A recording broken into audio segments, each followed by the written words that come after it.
Hi there, Meteorologist Lisa Green here with an update on our first alert weather day on this Thursday. We're talking about the potential for severe weather.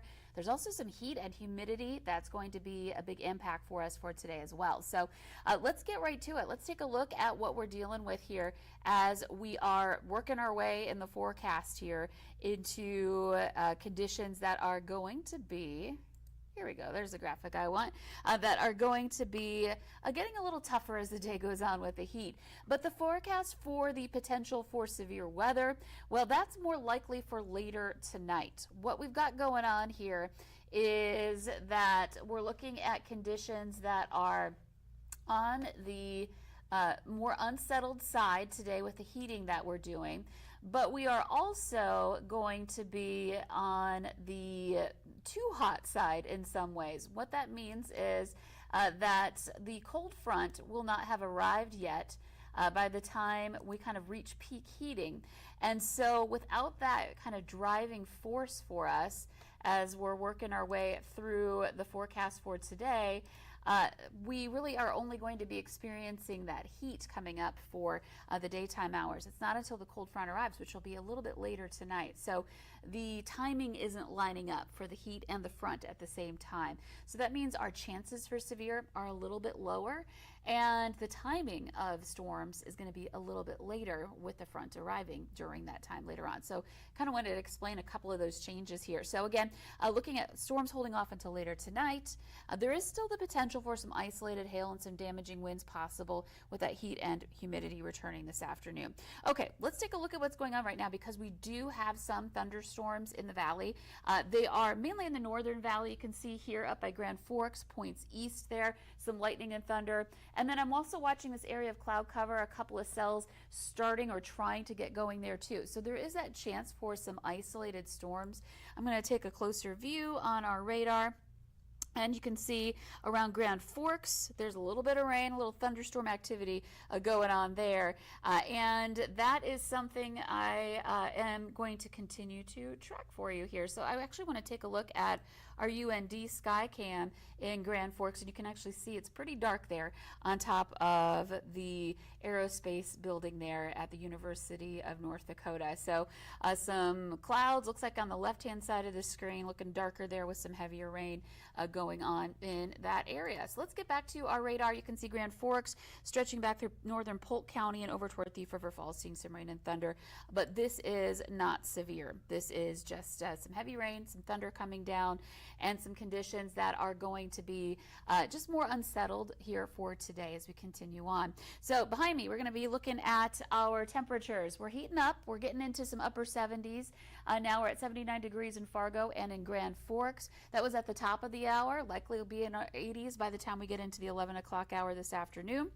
And so, you know, we're talking about heat. So what do we want to do when it's a little too hot outside? Well, we want to cool down. So we've got your ice cream forecast for today. 91, our forecast high. That hot and humid weather means you want to eat that ice cream fast. So if you're heading out to the fair, that's a good item to get to eat to cool down. And let's take a look at our temperatures around the region. Both our temperatures and heat index for today. We're looking at some upper 80s to low 90s in a lot of spots for highs. That's the number on the left. And then the number on the right, that is your heat index. So for Fargo, our forecast high of 91, but it may feel more like 98 degrees when we factor in the humidity, how it's going to be on, how hard it's going to be on your body to cool down, and it makes it feel like it's hotter. So we always want to pay attention to that heat index value for days like today. Now let's get into our hour by hour planners. So we're going to step over and show you this here. Looking at starting at about 12:30 this afternoon, we have a couple of these showers and thunder showers that we were just tracking on the radar out there. So our forecast model initializing well. It's lining up pretty well with what we're seeing. That tells me that this is a model that might do a better job of handling the future situation for tonight. So heading into the 4 o'clock hour, again, hot, some partly cloudy skies going on, some areas where we're seeing some rain and thunder trying to develop, but this doesn't look all that impressive here. Moving on into the evening, you can see, maybe not necessarily right in the valley, but there are some areas where we have these little isolated cells popping up in the region. And those indicate that there is the possibility that we could see an isolated storm this afternoon and into the evening. So I can't rule it out completely that one or two spots in the valley may see that. It's just that the more organized activity is more likely to happen tonight along the front. So let's move ahead a little bit more into the 11 o'clock hour. Again, more of these isolated cells starting to pop up. So if at 11 o'clock we haven't seen anything, that means we got the Red River Valley Fair through, the concert and everything without getting rained on.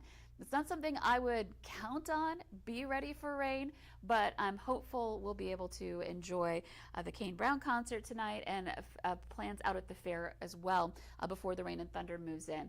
Got a little ahead of myself here, but we did see, if you were looking, we had that line of thunderstorms develop and then start moving east into the late night. This would be midnight or beyond, and overnight hours. And I've paused the clock here at 5:30 in the morning tomorrow. So again, overnight, very early morning storms, and more likely for this to be happening in the north and to the west, right where we have our marginal risk for today. So again, the timing on the front makes a big difference, and so we're looking at a more overnight event. Now, as we take a look at our forecast heading into the later morning, you can see on Friday we've got more activity going on, and I didn't draw the front on here, but during this time it's going to be, again, continuing to make its way through the valley on Friday. And if it hangs around long enough, it could be the focal point for storms on Friday. So I want to show you that here as we head into the noon hour. Look what's going on Friday. We're starting to see storms popping here in southeastern North Dakota, Lakes Country in Minnesota. And so this may be the scenario that happens where, you know, we start to heat up, and along that boundary we start to see these storms form, and some of these could end up being strong to severe. So we're watching for that in places like Lakes Country in Minnesota. But for everybody on Friday, there is the potential for some scattered rain and thunder showers, so that may impact some of your plans heading into the day Friday. Even into the evening, there's still some isolated showers we'll have to keep an eye out for as well. So that's a look at the next couple of days. A very slow to arrive cold front and a slow to move out cold front that's going to be influencing our weather the next couple of days here. So here's our look at our severe storm risk. Got a big 1 here. That means a level 1 marginal risk for tonight. A reminder, our risks that come from the SPC, the Storm Prediction Center, they're 24-hour periods, and they start at 7 a.m. on day 1 and then today, and they go all the way through 7 a.m. of the next day. So sometimes you see these and you're like, okay, it's going to storm today. Well, this is the scenario today.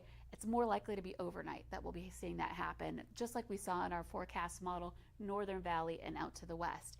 And just like we saw on our model guidance for tomorrow, there is a marginal risk, a level 1, that should actually say 1, I've got my numbers off here, a level 1 risk for severe weather in Bemidji, places like Fergus Falls too. So in the east, the southeast especially, is where we're going to want to watch for that. So that's the situation. If you're planning to head out to the fair today, a reminder, it's going to be hot. It's going to be humid to go with that too, and we're looking out for that potential for an isolated storm, but especially into the evening hours tonight we may see that. So planning to head out to the fair this afternoon around 2 o'clock. We're getting well into the 80s, and then our hottest time of the day is about 4 or 5, so that's when we'll peak around 90. And then once we get into the evening hours, we're starting to see those temperatures come down, but it's going to be pretty warm for the concert, still likely in the 80s into the evening hours for tonight. And so let's take a look at our extended planner. I'm going to pull that up full screen. You can see that today, the hot day. Tomorrow, temperatures start to come down behind that cold front we were talking about. And so we'll be more into the upper 70s with a chance for rain and a few storms. And again, some of those storms could end up being a little stronger. And then this weekend, back to some quieter weather. Saturday morning, there could be some lingering showers, but mostly I'm thinking that it's going to be a quieter day. And then Sunday is going to be hot again, back into some upper 80s, and that leads into a hot day on Monday with a chance for some storms to start next week. And fingers crossed, next week we can break the streak of active Fridays. Right now it's looking a little bit quieter here for next week. But we are going to be, again, continuing to track our chances for rain and thunder late tonight, overnight, and into next Friday, or into tomorrow, this Friday, as well, for the potential for severe weather. So stay weather aware in the forecast and enjoy your Thursday. We're looking at a hot one today. You're going to want to find ways to stay cool and stay hydrated on a day where we're looking at temperatures and heat index values getting into the 90s.